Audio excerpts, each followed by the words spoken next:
Welcome to the Hindu Daily. We're diving into a really comprehensive stack of 10 detailed sources today. Yeah, cutting across everything from interstate water policy and global trade mechanics to internal security shifts, critical pediatric health data, and, well, the explosive growth of digital culture here in India. Our mission is to really extract the essential knowledge from these diverse areas for you. And we've structured our deep dive across the newspaper's vital sections: FAQ, profiles, science, spotlight, and the magazine. So let's get right into it. Let's start immediately with the FAQ section. First up is the decades-old Cauvery River dispute and the very contentious Mekedatu Reservoir project. Right.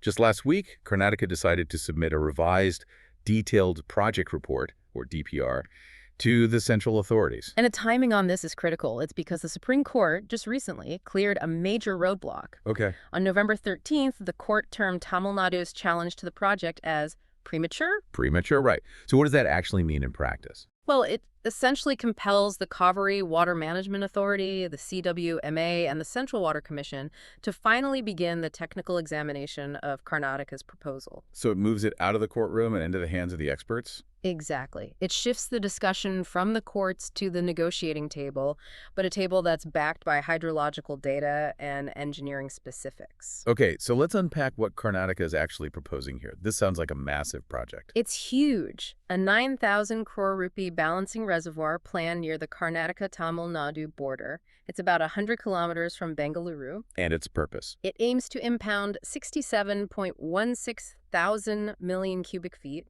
or TMC, of water, and also includes a 400-megawatt hydroelectric power component. But with a project of that scale, what's the environmental trade-off? There has to be one. Oh, absolutely. The environmental cost is high, and it's very specific. We're looking at nearly 5,000 hectares slated for submergence. 5,000? That is a vast area of land. It is. And crucially, a majority of that land is designated forest and wildlife territory. So what's Karnataka's justification for that kind of impact? Their stated justification is utilizing the 4.75 TMC of water that the Supreme Court awarded them back in 2018. They want to use it to meet Bengaluru's exploding drinking water needs. And those numbers are staggering. They are. The city's population is already 13 million, and it's projected to hit 20 million. That's driving the water requirement up to 4,000 million liters per day. The conflict here, it really feels like it's rooted in a serious historical trust deficit, doesn't it? That is the fundamental political problem. Tamil Nadu, as the lower riparian state, just views this project with deep skepticism. They're afraid Karnataka will hoard the water. Precisely. They fear Karnataka will use the reservoir not just for drinking water, but as a major storage facility, and then control the release of water at its own discretion, especially during lean monsoon years. And Karnataka's argument against that. They argue that since the project is within its borders and funded by its own resources, it would ultimately stabilize supply. They claim it would help them release the required amounts to Tamil Nadu even during poor rain years, in compliance with the tribunal's order. But there's a broader context here for Bengaluru, isn't there? This reservoir isn't the only option on the table. No, not at all. And this is a key point. The city's water problem is complex. For instance, academics point out that Bengaluru's localized annual rainfall already yields about 15 TMC of water, which is often just poorly utilized. And what about wastewater? That's the other huge potential source. Implementing effective treated wastewater reuse programs could potentially yield up to 16 TMC annually. So the CWMA's role is much bigger than just a simple yes or no on this project. Much bigger. It transcends simple technical approval. They really have to guide both states towards holistic water management solutions, and the reservoir is only one very, very contentious piece of that puzzle. Okay, let's move on to macroeconomics. We saw a major swing in India's trade numbers, specifically for October 2025. A huge swing. Yeah, the headline was a real shock. India's trade deficit surged a staggering 141% in October. It's up to $21.8 billion.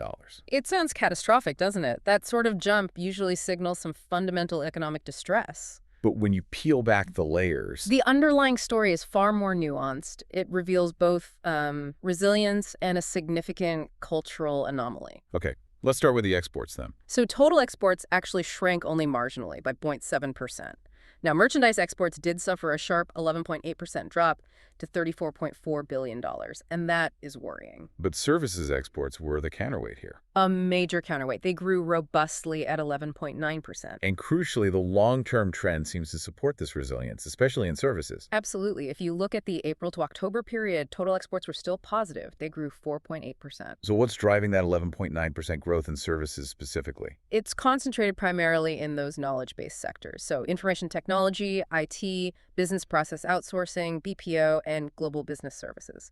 India remains the world's back office, really. And that demand is less sensitive to global disruptions. Much less sensitive than physical goods. But, the headwind hitting merchandise exports is impossible to ignore. We're talking about the 50% tariffs imposed by the U.S. And they targeted labor-intensive goods, right? They did. We saw gems and jewelry just plummet by almost 30%. Engineering goods were down 16.7%, and leather exports dropped 15.7%. So how did exporters react? They tried to diversify into other markets. They offered deep discounts, which explains a slight month-on-month rise in October.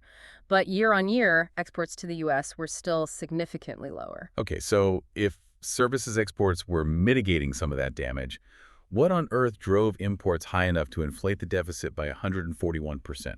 You mentioned a cultural anomaly. This is the key. Imports jumped nearly 15%, and that increase was almost entirely due to precious metals. Gold and silver. Specifically, gold imports surged nearly 200% to $14.7 billion.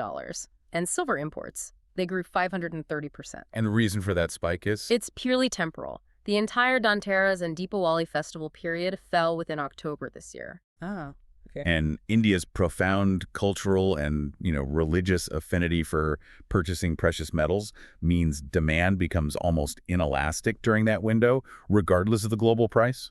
So the $21.8 billion deficit isn't a collapse of core trade mechanics. Not at all. It's a reflection of massive, festive, gold-driven demand. That completely reframes the entire number. Looking ahead then, is there any resolution in sight for those crippling U.S. tariffs that are hitting our merchandise sector so hard? There is a strong signal of optimism, actually. Officials recently resumed formal negotiations on a bilateral trade agreement, a BTA. And this dialogue had been frozen. It had, ever since the tariffs were imposed. Its resumption is a key indicator that these tariff issues are high on the agenda. So a resolution here could really boost things. It could allow merchandise exports to rebound strongly, potentially even hitting the Exim Bank's ambitious forecast of $114.2 billion for the fourth quarter. So it suggests October was really just a massive holiday-induced blip. A blip on the import side, yes, rather than a sustained crisis. Our final item in the FAQ section tackles a massive administrative and social challenge, the MNREGA scheme. Right. It's undergoing a strict digital verification drive using E-KYC, and we're seeing just unprecedented numbers of workers being deleted from the system. The sheer scale of the deletions, it really demands attention. What are the numbers? In the 6 months before October, about 1.5 million MNREGA workers were removed. But in just over a month, between October 10th and November 14th, that number nearly doubled. It hit 2.7 million deletions. And this coincides with the government's push for E-KYC. It does. The government is pushing hard for electronic Know Your Customer verification. It currently has about a 56% completion rate, and the stated goal is, strengthening transparency and weeding out ineligible workers. But this push for digital efficiency seems to be creating a kind of systemic policy paradox. How so? Well, the scheme, the Mahatma Gandhi National Rural Employment Guarantee Act, is designed to support the most vulnerable rural workers. Yet the very mechanism designed to curb fraud seems to be causing this mass documented exclusion of the people it's meant to protect. That is precisely the failure point. And this isn't the first time we've seen this. Right. There were previous initiatives. Previous strides, like the National Mobile Monitoring System, or NMMS for digital attendance, and the Aadhaar-based payment system for wages, they also triggered massive exclusion. What happened during the ABPS rollout? During that rollout, for example, deletions just soared 247% between 2021-22 and 2022-23. And the technical roadblocks are just immense for this demographic. Immense. They face patchy network connectivity in remote areas, a lack of technological know-how, these critical, tiny demographic detail mismatches between their Aadhaar card and their job card. So even a minor spelling variation can get them kicked out. It can cause a hard exclusion. The system is just not flexible. And the NMMS, the digital attendance system, that also failed, didn't it? It was trying to get live geotagged photos. It was, but it failed because workers resorted to photo-to-photo capturing. I mean, they were just taking a picture of a printed photo. Exactly, to bypass the live geotagging requirement. This whole history of failure really should inform the E-KYC rollout. It absolutely should. But is it? Well, the government officially denies a direct link between E-KYC non-completion and these deletions. But the data suggests otherwise. The data correlation is highly suggestive. States with the highest E-KYC completion rates are leading the deletion surge. Like Andhra Pradesh. Andhra Pradesh is the perfect example. It recorded a 78.4% completion rate and simultaneously logged 15.92 lakh deletions in that specific period. So that raises a very important question. It does. Are these truly ineligible workers being filtered out, as the government claims? Or are we just witnessing systemic exclusion for workers who simply cannot navigate these stringent technical processes? The correlation suggests the digital interface itself is the barrier. It's a major barrier for the most marginalized, yes. Now we're going to shift gears completely. We're moving from domestic policy challenges to internal security dynamics. Right. And we start with what analysts are describing as the final chapter of India's decades-long Maoist insurgency. And the significance of the November 18th, 2025 killing of Madhvi Hidma, it really can't be overstated. He was the commander of the Central Military Commission. The CMC, yes. His death, coming just 6 months after the elimination of the General Secretary, Basavarajo, essentially signals the tactical defeat and, well, the effective collapse of the Maoist armed struggle as a centralized force. Hidma was described as a gifted fighter. And crucially, he was the only tribal leader from the Bastar region to rise to the Central Committee. Which means his death carries immense symbolic and organizational weight. And the circumstances of his death are also revealing. The circumstances and the location, yes. They are key indicators of the movement's disintegration. He was killed deep in unfamiliar territory in Andhra Pradesh. Not his stronghold in Bastra. Far from it. Specifically in Papikonda National Park. This just demonstrates how effectively the state's forces have pushed the leadership out of their core operational areas. And the data reflects this collapse. It really does. The CPI Maoist Central Committee shrank from 45 members in 2010 to barely 10 or 12 today. And since 2024 alone, over 560 Maoists have been killed, and a further 2,120 have surrendered. What's fascinating here is the academic analysis of the movement's fatal flaw. They initially won a lot of tribal trust in Dandakaranya. They did, by addressing tangible local grievances like fixing prices for tendu leaves, opposing forest department abuse. But they ultimately alienated the tribals. Why did that happen? They prioritized ideology over practical governance. Academics point out they were trying to replicate China's 1920s revolutionary path. So focusing on armed struggle. An intense focus on armed struggle and collecting taxes from the local population to seize political power rather than building lasting socio-economic organization. Like cooperatives or health centers. Exactly. Or education infrastructure. This focus on violence, replicating a historical model that just didn't fit the contemporary Indian context, proved unsustainable. And the state's counter-strategy was equally comprehensive. It went far beyond just security. Absolutely. India established a dedicated left-wing extremism division back in 2006 and banned the party in 2009. But the real shift was humanitarian. What do you mean by that? The state systematically routed welfare delivery PDS shops, Anganwadi centers, even road construction through new forward security camps. Which were placed strategically near former Maoist areas. Right, and this undermined the Maoists' core claim that the state was absent and irrelevant. Then the decisive Operation Kagar, launched in early 2025, systematically targeted the remaining top leadership, resulting in the elimination of Hidma and Basavarajan. Final blows. So the challenge really shifts entirely now that surrendered leaders are openly calling the armed struggle no longer relevant. Exactly.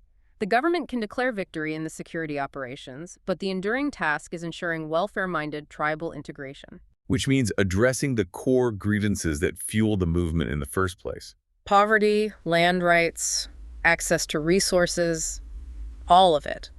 Integrating these communities with dignity is crucial. Failing to do so just risks leaving a vacuum that could be exploited by new forms of dissatisfaction down the line. Okay, from an internal security victory, we turn to a global flashpoint. Yeah?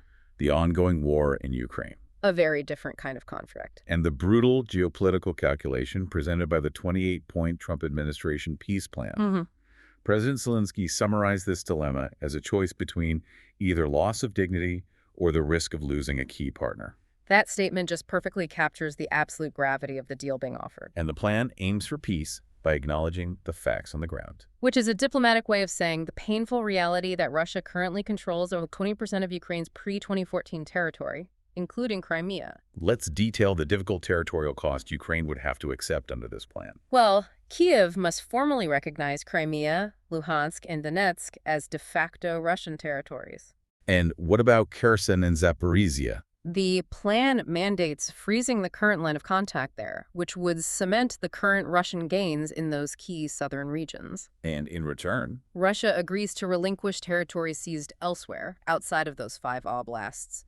The plan also imposes a cap on Ukraine's armed forces at 600,000 personnel. the most contentious element, the one that really touches Ukraine's national identity and its future, is the requirement regarding NATO.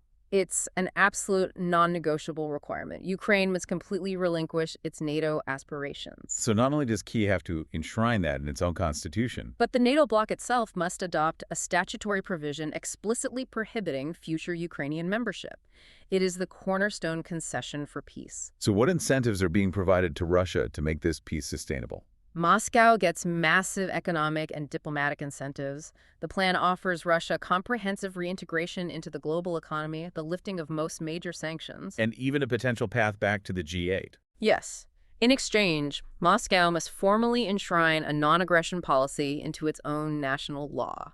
So what's the lifeline for Ukraine in all this? Why would Kyiv even consider it? The lifeline lies in the promised security guarantees. And what do these reliable security guarantees actually entail? Are we talking about something like Article 5 protections, but without the formal NATO status? That's precisely what it is. They're described as potentially NATO-style assurances for a fixed period, maybe up to 10 years. Meaning a commitment from key partners like the U.S. Yes, specific commitment mechanisms for arms, shipments, training, and crucially, a possible armed force response, an Article 5 equivalent, if Russia violates the peace deal and reinvades. So the crux of this plan is a quick end to the war. And long-term security backing, but only if Kyiv accepts the irreversible ceding of territory and the permanent abandonment of its Western defense ambitions. That's a tragic calculation.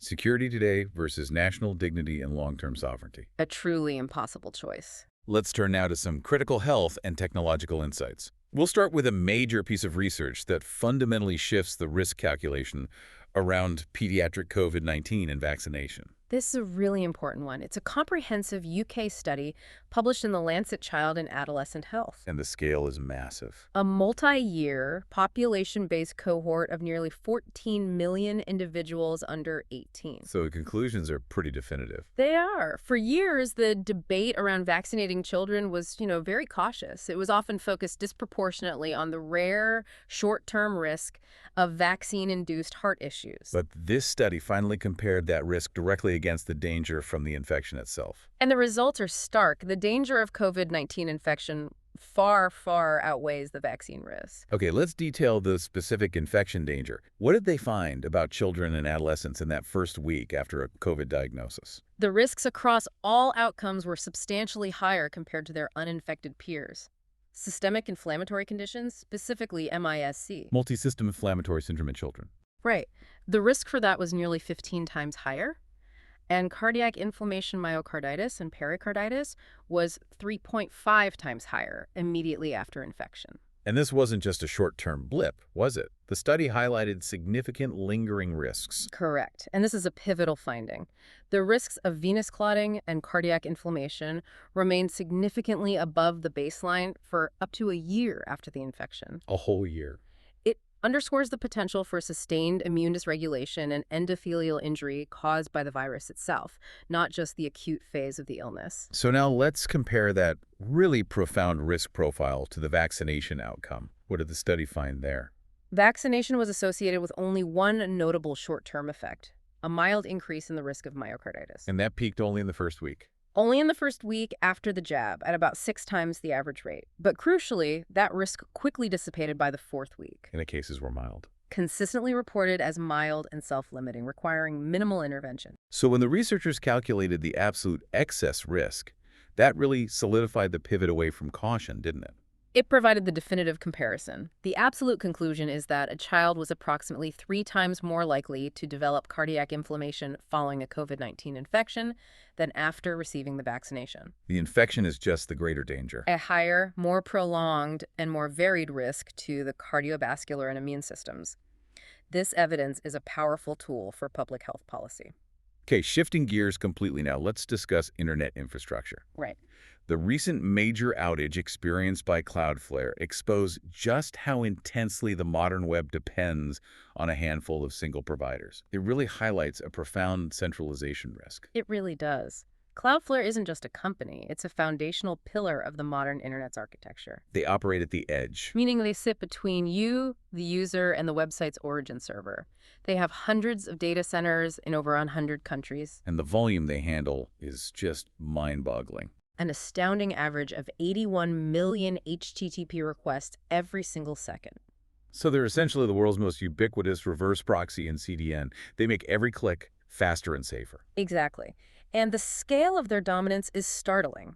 Cloudflare is used by roughly 20.4% of all websites globally. But if you look only at sites that use any CDN, Their penetration skyrockets to over 81%. and the list of customers is a who's who of the internet. High-profile customers like LinkedIn, X, PayPal, Shopify, ChatGPT, Discord, and massive Indian enterprises like Titan, Air India, and HDFC. Which means that when a technical failure occurs, like the specific bot management issue that triggered that recent outage, the ripple effect isn't just significant. It's a single point of catastrophic failure for huge swaths of the global economy and communication. That is the crucial takeaway here, the centralization risk. The intense concentration of traffic and security services means that a single engineering mistake or a deliberate attack propagates instantly across the entire spectrum of the web. Our stability, our connectivity, it's all critically dependent on the minute-by-minute robustness of a very small number of key service providers like Cloudflare. We now move to the Spotlight section, which focuses on intense local and social issues. We're starting with the devastating environmental and social toll of granite quarrying on the villages of Uthiramerur in Kanchipuram district. Yeah, the analysis paints a picture of a gray canvas just replacing formerly green farmland. It's a devastating illustration of unsustainable resource extraction, isn't it? Driven by the demands of rapid urbanization. Absolutely. In this region of Kanchipuram, we are dealing with nearly 60 villages affected by around 80 quarries and crushing units. And the scale has just exploded. It has. The mining area expanded from just 4.21 square kilometers in 2005 to over 33 square kilometers by 2015. And this gray dust, fugitive dust from quarrying and producing M-sand, it's coating everything. Everything. Roads, crops, houses. The impact on traditional farmer livelihoods is immediate and, frankly, tragic. Farmers are detailing these intense conflicts. Proposed quarries are fencing off crucial water channels used for irrigation, contaminating the remaining water supply, and causing massive groundwater depletion. And there are heartbreaking anecdotes. We hear about generational wells just drying up completely. One farmer noted his well went dry 12 years ago. They used to rely on 3 paddy crops a year. Now they struggle to grow just 1. And beyond the agricultural crisis, there are severe health and safety hazards. The constant dust exposure leads to respiratory problems and the risk of silicosis, a severe lung disease. A 2023 study confirmed that loaders and grinders are at the highest risk. And safety on the roads is compromised daily. Overloaded trucks traversing narrow village roads, causing fatal accidents. There's the story of one farmer's father who was killed in 2003. Which raises a profound question about regulatory negligence. It does. The Central Pollution Control Board guidelines are stringent. They mandate full enclosures, mist sprinklers, paved roads, regular dust cleaning. But farmers report widespread, blatant noncompliance. And what's perhaps even more troubling is the technical failure of the monitoring itself. An IIT Madras expert pointed out that the current air quality monitoring radius, only 1 kilometer, is entirely insufficient. How can they justify such a laughably small monitoring area? You can't. Not when the dust is visibly coating infrastructure miles away. It makes no sense. And this regulatory gap is compounded by the legal weakness governing the whole sector. Right. Hydrogeologists warn that the lack of a proper comprehensive law, the activity is governed by a mere government order, MS 142, is enabling this continuous groundwater depletion. A bow is easier to bypass than a full statutory law. Exactly. It's perceived as easier to get around, and it's enforced less stringently. We've seen this before in Neyveli, where constant mining caused groundwater levels to plummet from 6 feet to 35, 40 feet. And ecologists are warning of long-term desertification. The fundamental changing of the soil nature, the vanishing of key food crops, is inevitable.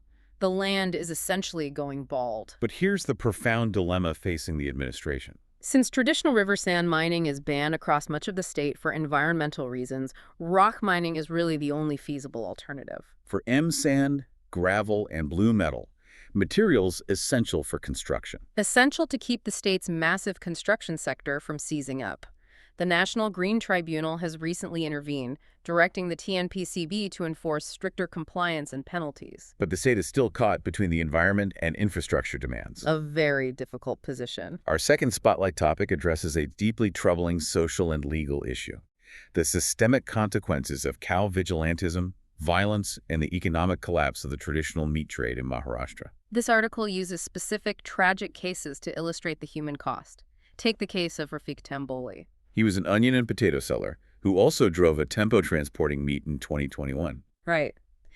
He went missing after being assaulted by men shouting Jai Shri Ram.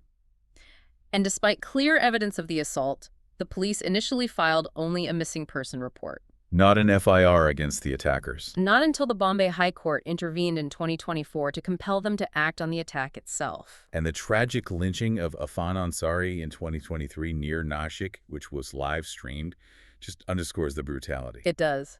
His widow was awarded 10 lakh rupees in compensation by the court, but she only received 5 lakh from the government. It highlights the gap between legal justice and systemic support. And then there's the heartbreaking recent case of the 17-year-old Dangar boy who died by suicide. In October 2025, he was assaulted, threatened, and live-streamed by self-proclaimed Gaurakshaks who falsely accused him of smuggling a cow he was simply taking to his uncle. And his family bravely refused to accept the body until an FIR was finally filed against the absconding accused. Who were affiliated with the Bajrang Dal, yes. This vigilante structure, it seems to operate with a troubling sense of legitimacy. Right. It does.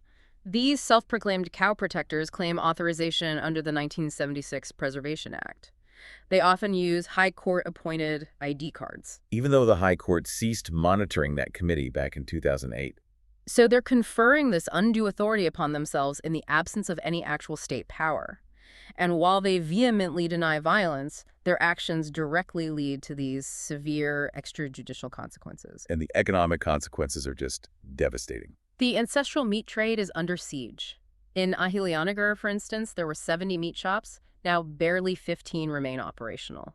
Pre-2014 cattle markets saw crores in trade. And now they're deserted. Traders are abandoning their traditional livelihood. We see people like Ayan Zakir Qureshi, whose father was forced to quit. They're shifting to selling pan vegetables or becoming mechanics. And the regulatory environment seems to be playing a role in creating this climate of fear. It is. Advocates have raised serious concern over an October 2025 circular from the Maharashtra Transport Commissioner. It details strict compliance with animal welfare laws, Which, while sounding good on paper, can be easily weaponized and misused by vigilante groups to justify harassment and seizure, further crippling the legal trade. is there any legislative progress here? A sliver. The new Bharatiya Nyaya Sanhita 2023 now explicitly defines mob lynching. This raises expectations for a clearer categorization and potentially tougher penalties, but the fundamental challenge remains enforcement. Until the state addresses the use of extrajudicial force. And prevents these vigilante groups from usurping policing authority, the economic collapse and the human cost will continue. Finally, we turn to the exploding cultural sector, looking at the professionalization and growth of the Indian podcast and vodcast industry. It's a fascinating space right now. India is now the third largest podcast consumer globally, following only China and the US. And the growth trajectory is absolutely phenomenal. Listener numbers have already exceeded 100 million. And the industry is projected to reach $2.6 billion by 2030. A massive number. The catalyst was undoubtedly the pandemic, which drove demand for long-form, on-demand content. This was fueled by free consumption and low subscription costs. And crucially, the growth of Indian-language podcasts is what truly cemented its mass appeal. Absolutely. The content slate has matured rapidly, moving beyond basic chat shows. Genres like history, self-improvement, true crime, they've proved hugely sticky. We're even seeing major mainstream figures joining this space. From actor Ananya Pandey and celebrity chef Ranveer Brar to political figures like Prime Minister Modi utilizing the medium. This entry of mainstream talent is a clear sign of professionalization. And viable monetization pathways. Independent monetization is no longer a dream. It's a reality for established creators. Host fees are climbing dramatically. From a starting point of around 30,000 rupees. They can reach 2 lakh rupees or more per episode for established voices. This influx of sponsorship and branded content shows a maturing advertising market. Here's where it gets truly fascinating for me. The biggest structural shift of 2025. The definitive pivot from pure audio podcasts to vodcasts or video podcasts. Why is this move to video so dominant in India specifically? It's because India is intrinsically a video-heavy country. Unlike Western markets where podcasts originated purely in audio, YouTube is the primary platform for content consumption here. It's deeply embedded in user habits. And the statistics prove it. YouTube announced 1 billion monthly users are watching its podcast content. Global giants like Joe Rogan and Mel Robbins now exclusively publish in video. Even streaming services like Netflix are getting in on it. They're developing and licensing vodcasts for their 2026 lineups. For the Indian market, video isn't just an add-on, it is the default format for long-form content. And the content itself is reflecting a newfound depth. We're moving away from short snippets towards these long-form, detailed conversations. You see this with Nikhil Kamath's WTF Viz episodes, which routinely exceed 100 minutes. This level of depth is what builds devoted, enduring fan followings. And that devotion has fostered a new class of celebrity, the internet famous as creator. Individuals like Raj Shamorni and the hosts of Desi Crime have built immense loyalty through sheer consistency. They've been producing high-quality, well-researched episodes weekly for 4 or 5 years. Their success is attributed directly to professional quality and, well, what you might call purposeful, quality-driven storytelling. It demonstrates the industry's evolution from simple, creative experimentation to highly focused, crafted, and profitable media. The whole industry is recalibrating for 2026, and we should expect this expansion of deep-dive professional vodcasts to continue. If we circle back and reflect on that incredible historical juxtaposition from the Spotlight section, the ancient democratic electoral tradition in Uthiramerur, the sophisticated Kuda Olai system, is now literally being buried under modern granite dust. The pollution required for infrastructure progress. It forces us to pause and ask ourselves what trade-offs in our own lives, between preservation and progress, between history and construction, feel the most ethically and environmentally unsustainable right now. That is a deeply thought-provoking connection. It reminds us that often the systems we build for modern infrastructure, the very things that enable our economic progress, are simultaneously burying the democratic foundations and environmental health of the communities they are meant to serve. That tension between urgent development and enduring heritage Is perhaps the defining challenge of our era. Thank you for listening. If you want to provide suggestions, please contact on the Twitter handle given in the episode description. As always, we're eager to hear what our listeners want to be informed about. We wish you a great day.